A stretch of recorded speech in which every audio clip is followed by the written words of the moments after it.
Over centuries, access to justice has been a struggle for many in the interiors. This is primarily due to their geographical zones, where many are not able to have access to the formal courts. Because of this, they rely on alternative dispute resolution methods. The most common one of it all is customary dispute resolution. One common example of customary dispute resolution is bulumbulu. Bulumbulu is a famous method of dispute resolution in the Itoke culture. The term bulumbulu simply means to bury. This method is used to reconcile two families by the gifting of valuable items to the victim's family by way of funda. These valuable items include yangona. The second valuable item is tambua. Tambua is simply whale's tooth and is a valuable gift in ceremonial presentations. And the greater number of teeth present, the greater the gift.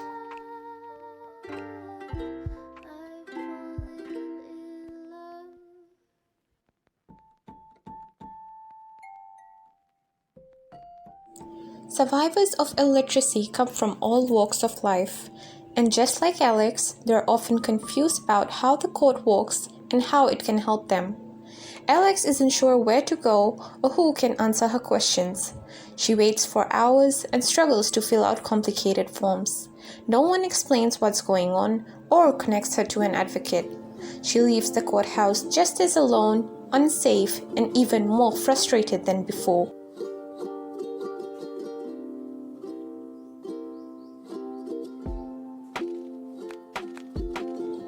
Now imagine that Alex doesn't speak English, or that she can't read past 5th grade level.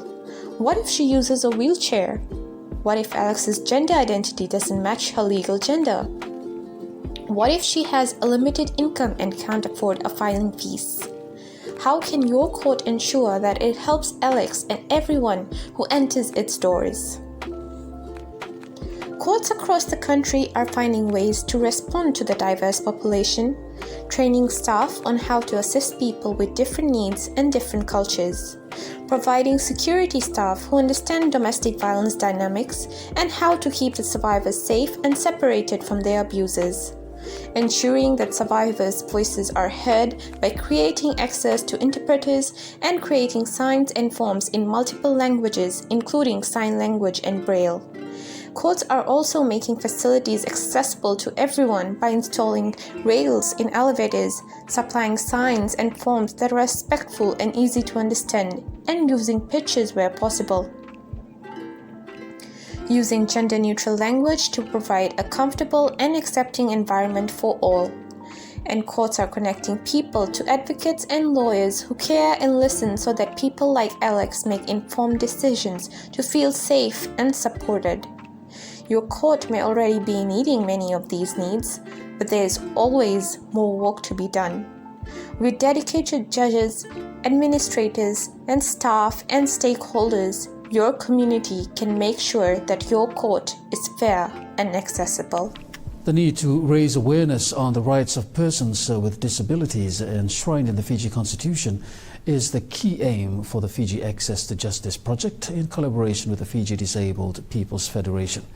The outreach mission project aims to empower persons with disabilities to access their legal rights and services while strengthening key justice instructions on how to deliver improved services. Leslie Tikutikoda, the coordinator of the Access to Justice project, says that persons with disabilities need to have their voices heard.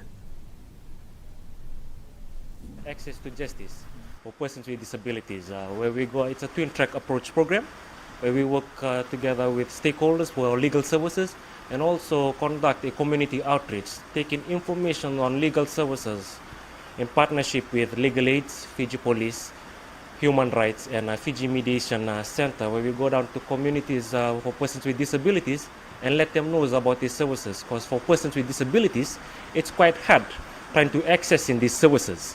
So this is one way, as in a project where we bring it down to their level. He also highlighted that all persons with disabilities need to be given equal opportunities.